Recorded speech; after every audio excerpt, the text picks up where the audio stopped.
Get ready for the dictation. On the count of 3, 2, 1, start. The foundation, national integration at the individual level will thus be securely laid if every citizen of India discovers India for himself or herself, if he develops a strong patriotic feeling, and if he continually strives to serve his country. But in a nation, groups are even more important than individuals, and it is necessary to lay the foundations of national integration at the group level as well. Every individual belongs not to one group but to several groups simultaneously. For instance, he belongs to his family, which is a primary group. He also belongs to several larger groups at the same time, such as his profession, his caste or class, his place of residence, his language or religion, his country, and ultimately to the entire universe. He has also a simultaneous loyalty to all these groups. No problem arises when the loyalties of these different groups do not clash with another, but very often their interests conflict, and then a method of reconciling them has to be evolved. National integration demands two things in this context. Firstly, it expects every citizen to realize that the interests in individual or a group are not served in their exclusive pursuit at the cost of everything else, and secondly, it also expects every citizen or group to subordinate its interests to those of the nation as a whole. It is quite well known that a selfish pursuit of personal or group interests often proves to be counterproductive and socially harmful in the first instance, and in the long run, it adversely affects those very individual or group purposes which it was expected to serve.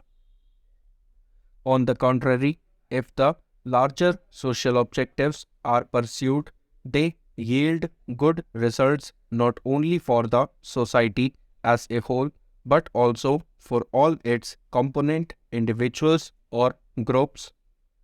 For instance, a ruthless competitive effort by every individual to secure food or a job for himself may not necessarily help him to get food or employment. It will certainly not solve the social problems of hunger, malnutrition, or unemployment.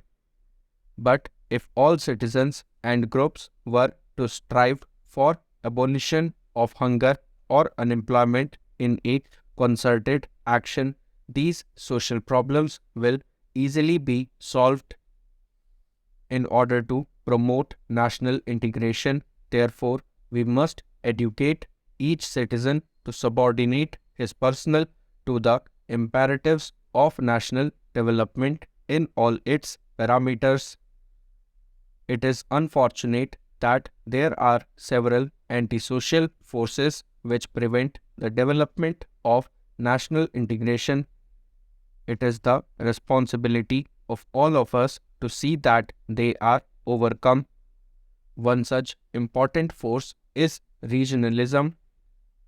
While one understands a certain loyalty to the region and a certain healthy interest in its development, such loyalties and interests are often overdone, and attempts are made to spread feelings of hostility against people of other regions or against the nation itself.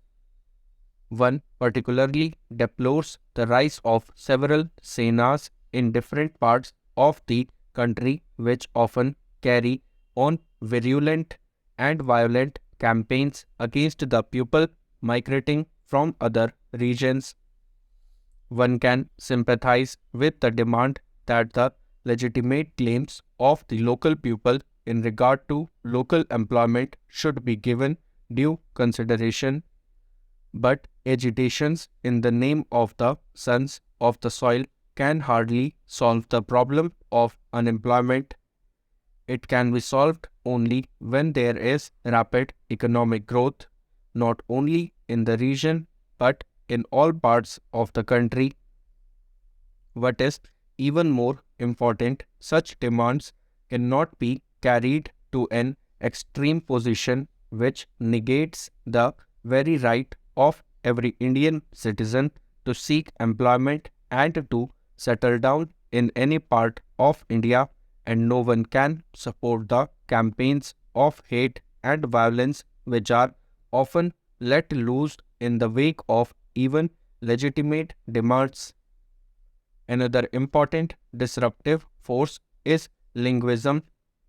One sympathizes with the demand that the claims of every Indian language should be duly recognized in all development plans.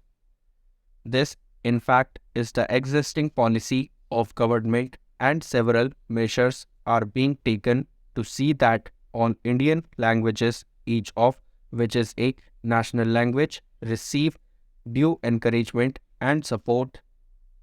Special steps are also being devised to develop the tribal languages, and the Government of India has set up in Mysore a Central Institute of Indian Languages to supplement the work that is being done in this field by universities and other agencies. It is, however, necessary to recognize that in linguistically plural society like ours, individual language groups have to adjust themselves to certain national imperatives. We must cultivate English, and in addition, we must study other international languages also on an increasing scale. We must recognize that we do need a link language at the national level, and that this can only be Hindi.